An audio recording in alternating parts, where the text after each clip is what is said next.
I want to share with you how to reach your goals. I think the Bible is the greatest motivational book ever been written.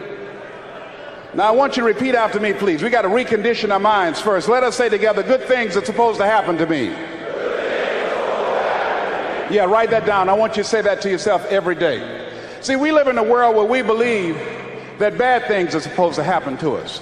I remember at a point in my life, Bishop, when things are going good for me, and I said, this is too good to be true. Something is bound to happen. Guess what?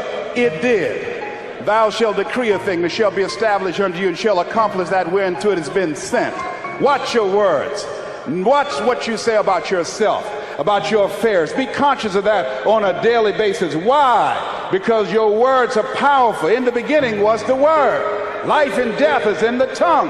Watch what you say. Never say I'm broke. Say I'm overcoming a cash flow problem.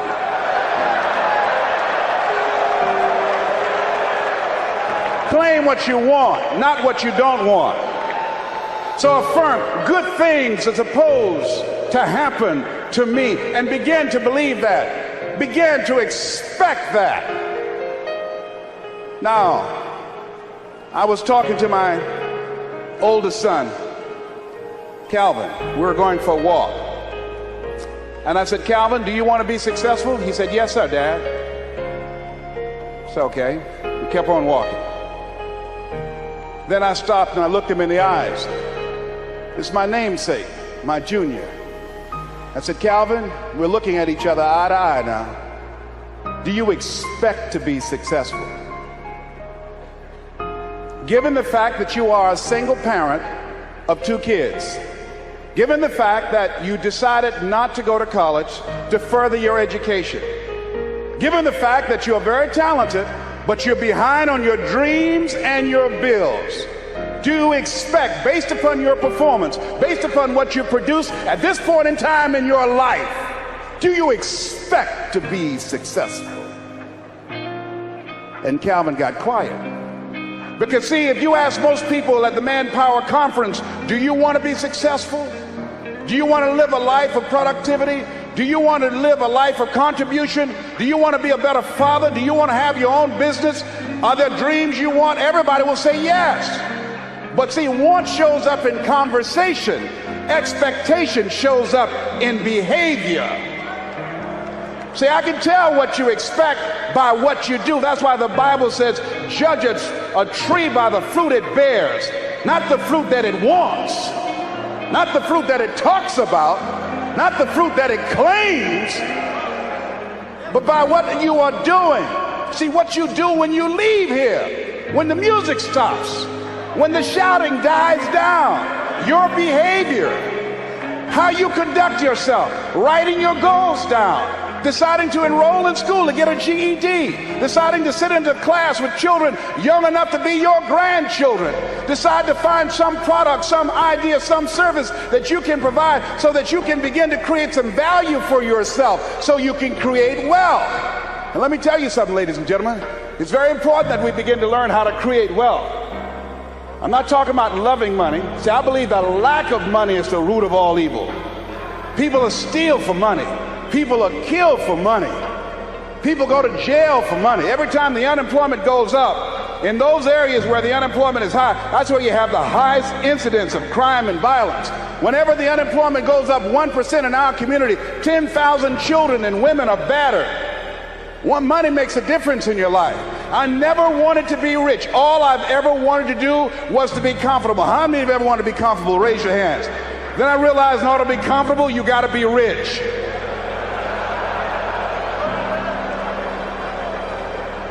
An old friend of mine, Zig Ziglar, said, people say money won't make you happy, but everybody want to find out for themselves. Rita Davenport said money ain't important, but it's right up there with oxygen. And let me tell you something, fellas, even if you're as homeless as I am, if you got some money, women will find something cute on you.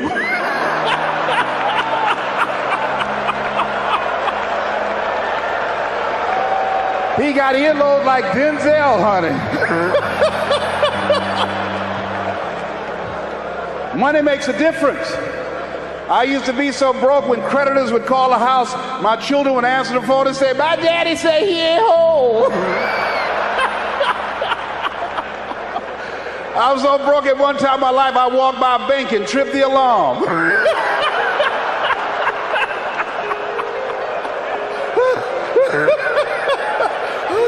I tell you, poverty sucks. You hear me? Repeat after me, please. I'll never be broke again. Yes, write that down. I affirm that I'll never be broke again. Never. Never will I ever be broke again. Let me tell you what money does.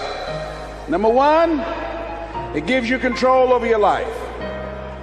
Write that down. Number two, it gives you options. Three, it allows you to live a life of contribution, to contribute to things that you feel strongly about. Like this ministry and the work of Project 2000 will be doing to change the lives of young people. Bishop Jake's vision is if we can have Little League football teams and baseball teams and basketball teams, then we can have Little League dermatologists and cardiologists and endocrinologists. So he's now establishing an institution, Project 2000, to give our young people the methods and the techniques to reinvent themselves as we go into the next millennium. And this era that Peter Drucker calls the era of the 3 C's: accelerated change, overwhelming complexity, and tremendous competition. So here's the first step to accumulating wealth. If you expect to do it, write this down. You must be willing to do the things today others won't do, in order to have the things tomorrow others won't have. That's why the book of life said the road to life is straight and narrow, and few there be that find it, because few there be that are willing to do the things today others won't do, in order to have the things tomorrow others won't have. What are the things that others won't do? Number one, make discipline a major force in your life. How many of you know if you'd have been more disciplined, you'd be further along to reach your goals right now? Socrates said the undisciplined life is an insane life. The road to life is straight and narrow, because few there be that are willing to discipline themselves. Here's something else that most people won't do. Make it okay to fail. A lot of people, 85% of people, allow their fear of failure to outweigh their desire to succeed.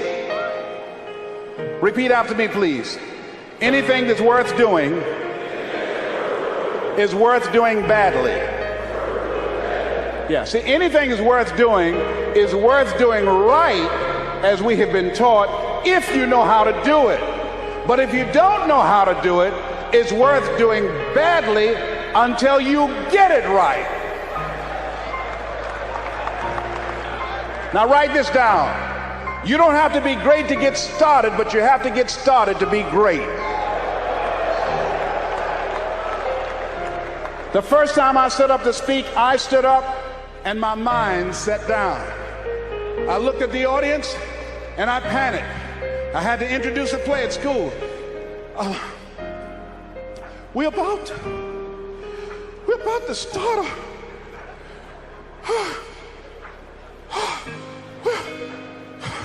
ran off, Mr. Washington. Mr. Brown, where are you going? Mr. Washington, I can't think, sir. I don't know. Did you rehearse? Yes, sir, I did. Well, what's wrong? Why did you say your lines? I don't know, sir. I got out there and I looked at him and everything left me. Let me do it another day, please, sir. No, go back out there, Mr. Brown. Mr. Washington, I'll mess up, please, sir. Don't send me out there now. I'll mess up. Mr. Brown, if you run now, you will always be running. Anything that's worth doing is worth doing badly until you get it right. Why are you moving like that? I got to go to the bathroom, sir. Mr. Brown, go back out there. Yes, sir.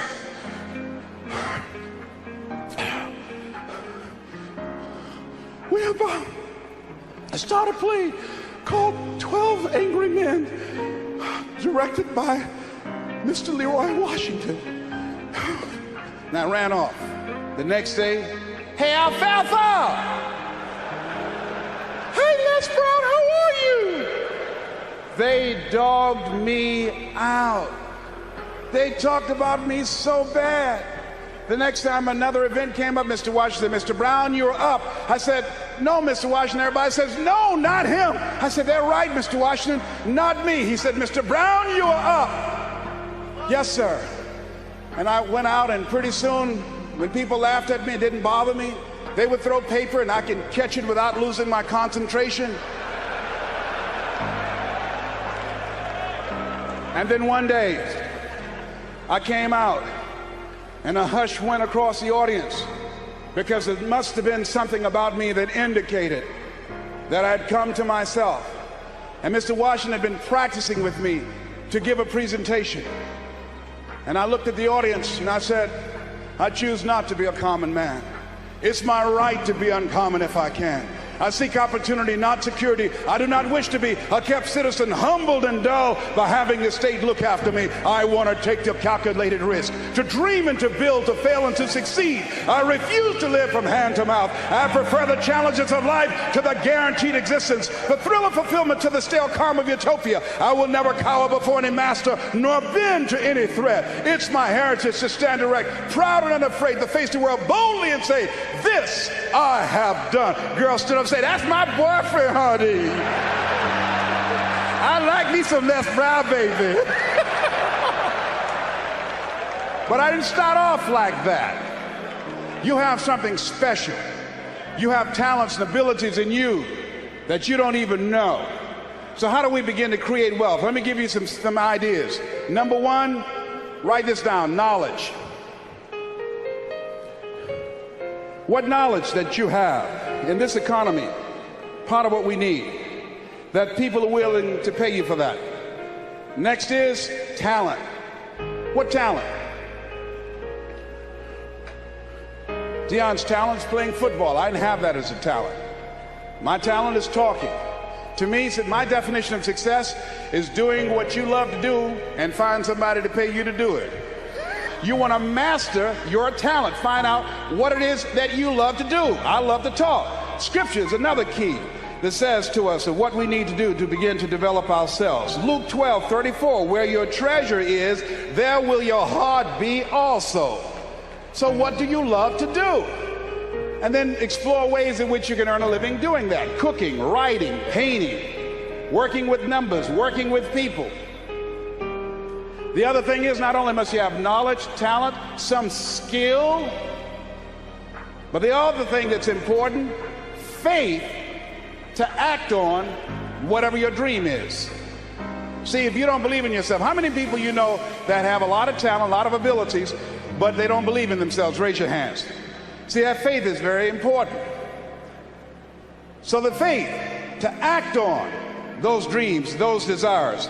Here's scripture that I like very much. Proverbs 16th chapter, 3rd verse.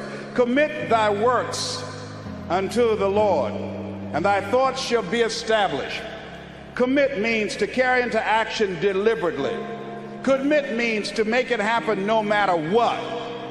Commitment. There's a difference between next time you have bacon and eggs. The chicken was involved. The pig was committed. He had to give it all up. That's going to take a minute to sink in tonight, all right? See, when you make the commitment, I'm going to become wealthy, when you make it important, when you decide I'm going to do it no matter what, life changes for you. See, most people don't keep their commitments to their commitments. That's why they lead lives of poverty, lives of misery, lives of unhappiness. Socrates said the uncommitted life isn't worth living. So part of what you must do, whatever commitment, whatever covenant you make with God while you're here, to go back to be a better father, to go back to make a difference in the community, to go back to change your life, to decide not to ever to use drugs or alcohol again, to decide that you're going to begin to recreate yourself, that you're going to be reborn to a new state of consciousness. Whatever commitment that you make, keep your commitment to your commitment. No matter what. If it's hard, then do it hard. But keep your commitment to your commitment.